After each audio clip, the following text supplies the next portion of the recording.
Your Best Manager, episode 47. I had spent all that time in the car actually listening to different books on tape, and I really did a lot with Zig Ziglar, John Maxwell, Jim Collins, Stephen Covey, and those books on tape that I listened to over 2 years completely changed my entire outlook and how I treated people. Hey everybody, and welcome to the Your Best Manager podcast, featuring interviews with senior managers and leadership experts, as well as practical advice for first-time managers. And after today's show, be sure to hop over to yourbestmanager.com and check out the free management course, Fully Engaged in 10 Days, where you will learn 3 critical components to increasing employee engagement on your team. Have fun!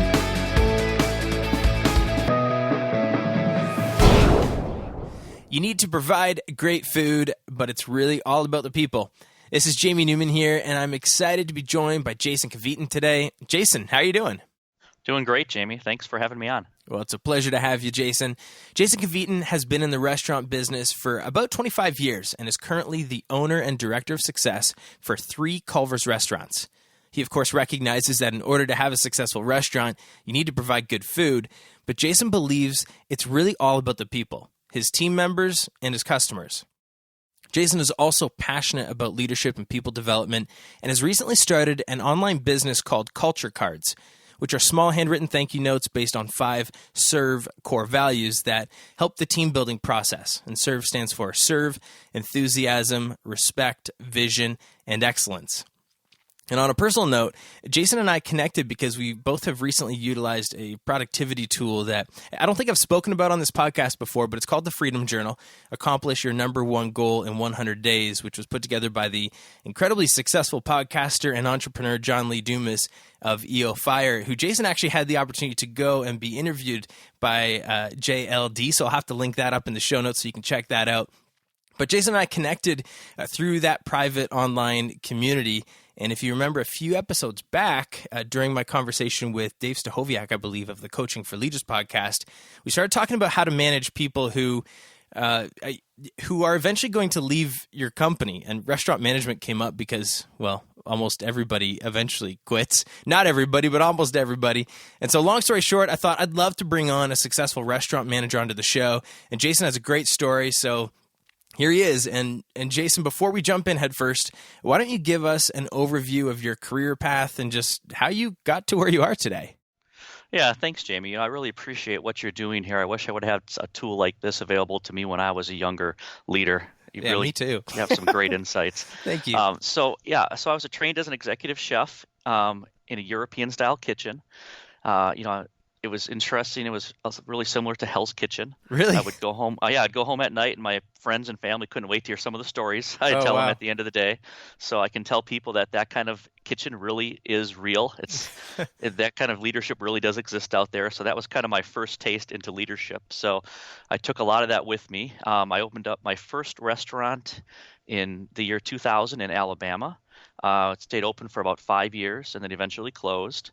Then I moved to Arizona in 2008, and I started my journey with Culver's, and it's just been an incredible journey. I currently own 3 Culver's restaurants here in Arizona with a great business partner, and I have a total team of about 150, and that includes about 20 managers.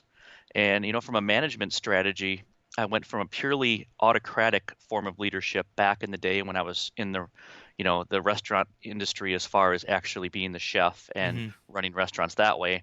And I've really been working myself into more of a servant leadership mindset over the past 5 to 8 years or so. Yeah. So what do you think's been the biggest difference? Because obviously you said the first restaurant you owned closed, but now you own 3. Like what's the biggest difference? Is it the brand or support that you've gotten through Culver's, or is it something that's changed within you, more of that leadership thing you were just talking about?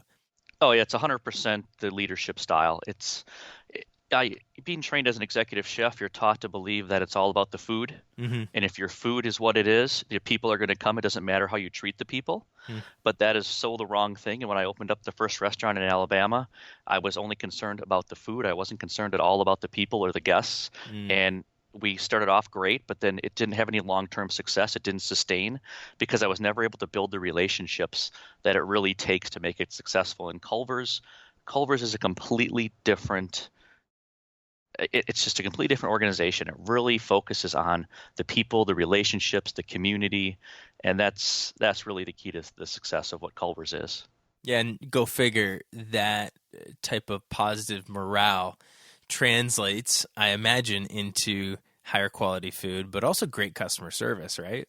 Oh, exactly. Craig Culver always says, it's all about the people, and we're in the people business, and we just happen to make really good butter burgers and frozen custard, and everything always tastes a little better with a smile and a please and a thank you. Yeah. It's funny. So, although I'm going to compare something that's not nearly the same as a Culver's, but I went through the drive-through yesterday at A&W.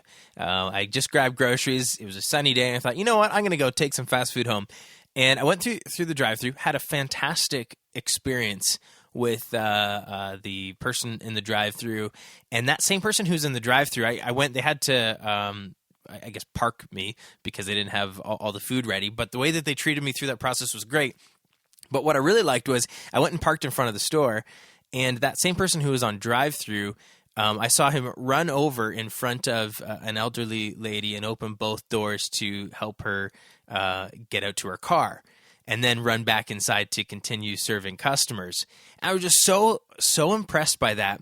Ironically, I got home and the root beer I got was flat, and the Coke I got for my wife didn't taste like Coke. But I could care less, and I'm going to go back there because the service outweighed the small flaw that they had in their delivery of great food. And I mean, obviously you still need to provide great food, as you said, but there's always going to be some level of mistakes or flaws.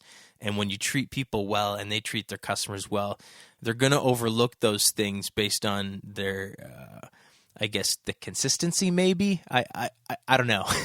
Yeah, no, that's an awesome story, and that's what we try to instill in our team members all the time. It's not everything we do has an immediate ROI.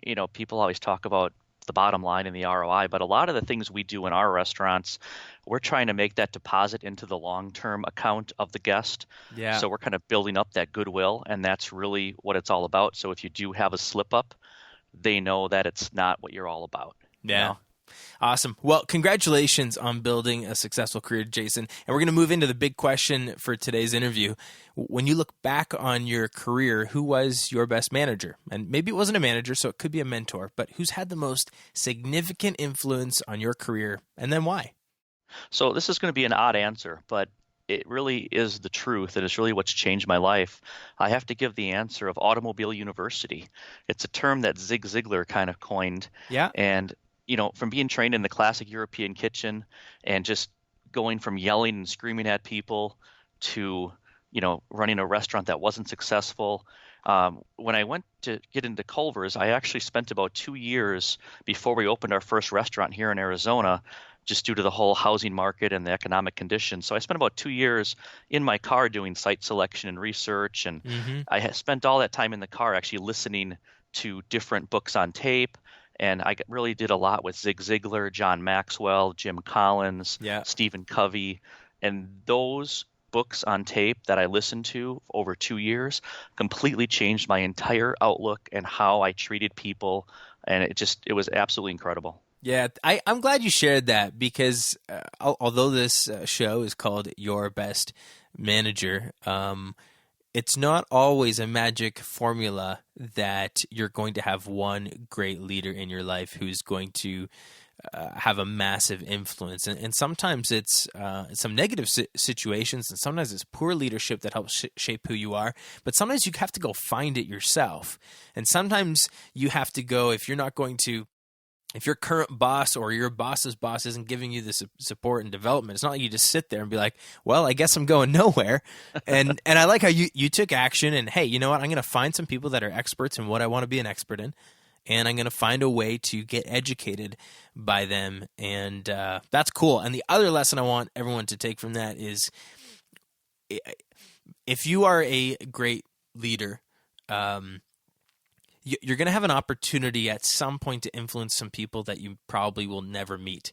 Now, I'm not saying that everybody who's a great leader is all of a sudden going to write bestseller books and be listened to on audio tapes, but I think it's just so cool to think about the people that you mentioned who, no offense, but they have no idea who you are, Jason. No, exactly. And it's just so cool that when you're doing some good stuff in this world, you get to the opportunities come up where you can amplify that reach and impact people who you may never meet. So. Oh, yeah, that's like the best thing is just to know that that ripple effect is out there, and eventually you're going to help someone else and help someone else, and it just keeps going on and on. Yeah, I mean it's got to be pretty cool. I mean, I said in the introduction, and when you run a restaurant, do you hire a lot of college age people, or are they a lot of like full-time working professionals that you hire in your restaurants? Yeah, 90% of our team members are either high school or college. I tell people a lot of times we're almost like a college football program in a way. We have to find the best high school students. We bring them in, we get them for a couple of years. We try to coach them and train them, get the best out of them that we can, knowing that most of them are going to be moving on to their actual career or profession at long term. And it seems like when we do try to bring in the free agents, if you will, those are the ones that we seem to always have to manage a little differently, and they always seem to never quite make it as long as some of those great high school kids do. Yeah, funny how that works. But I mean, you just teed me up perfectly. That ripple is incredible, because when someone goes through your program, so to speak, you get to have an influence on them. And some of those people that you're managing right now are going to be leading people who you will never meet, and you may not even get credit for it. But it's really cool to just think about how you're not just influencing your customers, you're not just influencing your employees, but you're influencing your current employees' future employees. Isn't that cool? It is. It's the best. One of the best feelings ever is when we have a former team member actually come back in and say, "Hey, I got a job doing this, and I can't believe that what I learned here, I'm taking there. I didn't realize it at the time, but thank you so much for teaching me what you guys taught me." Yeah, and that's really so a great cool. feeling. That's awesome. Well, obviously your path has not been all roses and puppy dogs. So why don't you maybe share something that you've a challenge you've faced or a struggle that you've found when it comes to leading people, or maybe when you first started out in management, or even now? I don't know. What's a challenge you face as a manager? Yeah, I think the absolute biggest challenge I faced when, not having the whole people aspect of things was when we owned our restaurant in Alabama. I actually kind of had a little rule of mine that was, this is going to sound terrible to even say it out loud, but I would wait about 2 weeks to even learn the new team members' names because we had such a high turnover rate. Oh, wow. I thought if they made it to a second paycheck, that then I'd take time to actually learn their name and get to know them a little bit. And obviously I was probably a large part of that turnover rate, but that was, again, it was just, I didn't put any value into people, and I didn't make any connections in the community. People would come in asking for donations. I would tell them it wasn't in the budget, come back next year. Yeah. And it's a complete 180 from where I am today. But that was really, looking back, it's hard to even say that out loud, but it really is, it's a part of what I am, and it's really why I put so much focus and so much emphasis today with all of our team members and all of our leaders. You have to continually work on developing yourself, because that's one of the keys. One of my rules with all of our leaders is every day you're either teaching or you're learning every day. You have to teach somebody something and you have to learn something every day. I like that. Yeah. Yeah, that's great. Now I got a question for you though, because one of the things that I have struggled with, or I did struggle with, I don't struggle with it anymore. Intellectually, I know what you're saying sounds really good, but practically, sometimes it's hard to justify the time spent investing in somebody when you don't know if they're worth it, so to speak. And obviously, I'm playing a devil's advocate and probably a really bad attitude that's coming across right now. But how do you overcome that? Like, if you were to go back in time, you still have the attrition issue. You don't even know if the people are going to make it 2 weeks. Why would you invest in them right off the bat? Yeah, that's a great question, Jamie. And it's interesting because one of my almost flaws to an extent is that I give people the benefit of the doubt probably too many times. And I really see people and I expect the best out of them. I was in culinary school once, and I remember somewhere I heard a comment about, what you tell people, they're going to start to believe it. And there was this girl in our culinary class who people told her she wasn't good, she wasn't able to do this. And we were coming into like a like a mock restaurant day. And I said, all right, I'm going to put you here because I really believe that you're going to be able to do this. I Mm-hmm. know you're really good at this. And that was like the best shift she ever had. And the teacher actually said, okay, what just went on here? So I really think the more you feed people, people are limited by their own self-belief, right? Mm-hmm. And their mindset gets formed from what others say. And you Mm-hmm. really have to remain positive as much as you can. And I know a lot of the times that people are going to leave me, and that's just part of it. If my job, my responsibility as a leader and as a human being is to help others succeed as much as they can succeed. And if I do that, I can sleep well at night, even if it doesn't work out at the end of the day. Yeah, and it's such it's the right type of a short-sighted view. Sometimes we think we got to think everything long term, but sometimes it's just like, hey, let's take this hour. I'm going to be a great leader this hour. Or let's take this day. I'm going to be a great leader today. I don't care who I come in contact with. I'm going to serve them. And you're right. When you lay your head down on the pillow at night, you can feel good about that, regardless of the long term. So that's some good stuff. Yep, exactly. One thing I try to do every night in my journal, I try to write down one person I praised or thanked every day in my journal. Oh, that's and good. I really get frustrated with myself if I come to the end of the night and I have no one's name to write down. That's when I feel like I didn't succeed during the day. Yeah, that's good. That's a really good practice to do. I should take up that challenge, if that's the right phrasing for that. All right, Jason, well, let's jump back to today. And why don't you tell us something exciting that's happening in your world right now, whether that's through what's going on with Culver's, or maybe that's through some of the leadership development work that you're doing online. So what's exciting you? Yeah, for me, having just opened my third restaurant in December, and one of the most exciting parts of that is we actually took one of our current managers who was started our restaurant with us in Chandler about 5 years ago, and he actually became a business partner in the most recent restaurant we just opened. Oh, wow. So that for me has just been an absolute honor, a privilege, a joy, and that's probably been my proudest moment in business, is to actually be able to take him from just a regular manager, day one employee, and 5 years later, as we open up our new restaurant, he's actually a partner in that restaurant. So that's super exciting. Legacy. And then I also have my leadership blog that I try to post on every week. And that's been great for me to try to get some of my thoughts on paper. And I've been trying to hopefully inspire my teams at my restaurants. And it's been kind of fun to actually have other people contact me and say, hey, I run a restaurant in this state, and I've actually been inspired by this. So that's really been great to hear. It really keeps me going. Yeah, and I love how you're leveraging like the technology of today. I interviewed Richard Ryerson, who is the host of the Dose of Leadership podcast. Better not screw that one up. Yep, and I actually subscribe to that one now.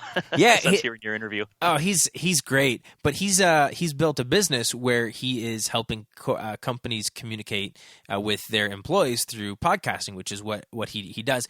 And it's just cool when you think about corporate communication. It's changed from how it was 20 years ago, and I think it's cool that you're leveraging basically what we have as it's an additional way to communicate with your employees, and it's a way for your employees to get to know you. Sometimes if they don't get the time to be one-on-one, allows you to share your thoughts and some wisdom, so that people can be learning even when they're not on shift. So I think that's really cool. Yeah, that's a great idea. Yeah.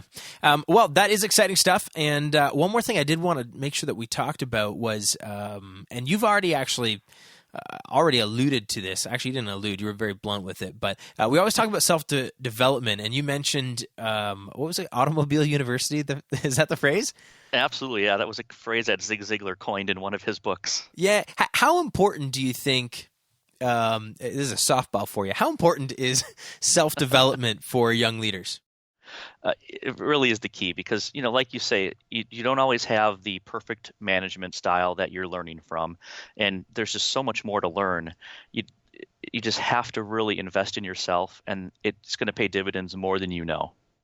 And you mentioned, obviously, listening to some audiobooks, and I'm sure you read it as well. What would be one book or maybe a couple that you would recommend first-time managers should pick up as they're starting out their leadership journey?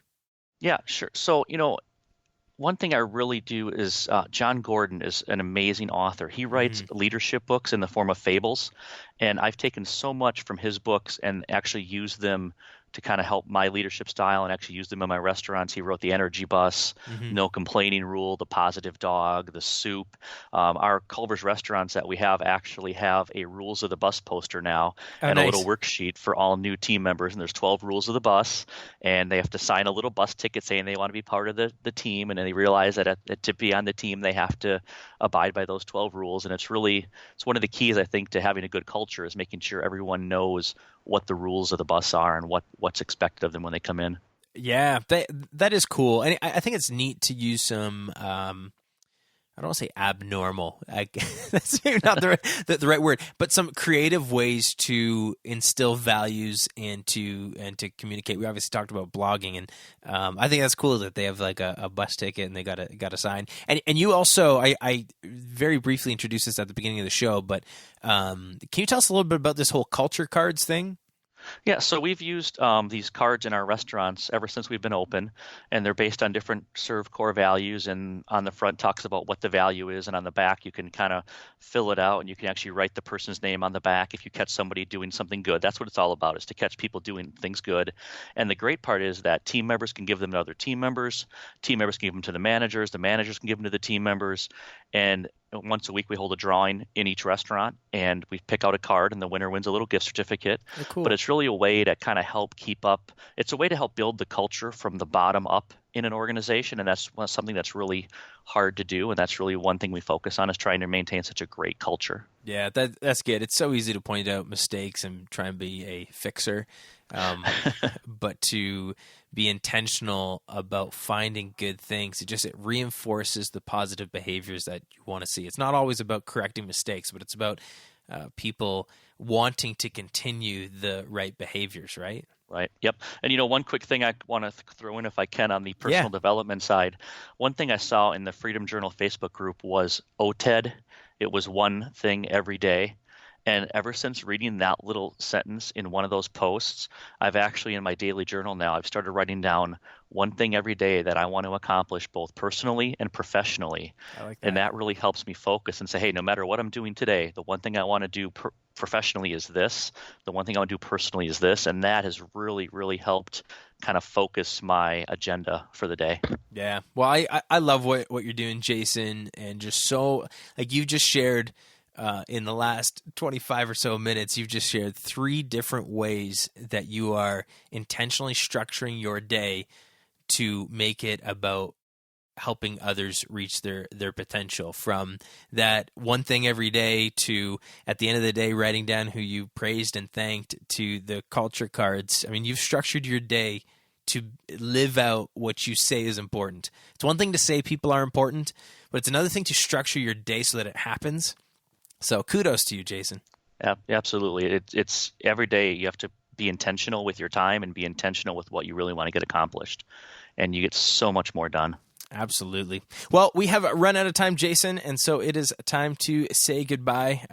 But I thank you so much for the time that we've spent. If someone listening wants to connect with you, where can they go? Because there's a few places, and they can actually get some free stuff from you too. Is that what I heard?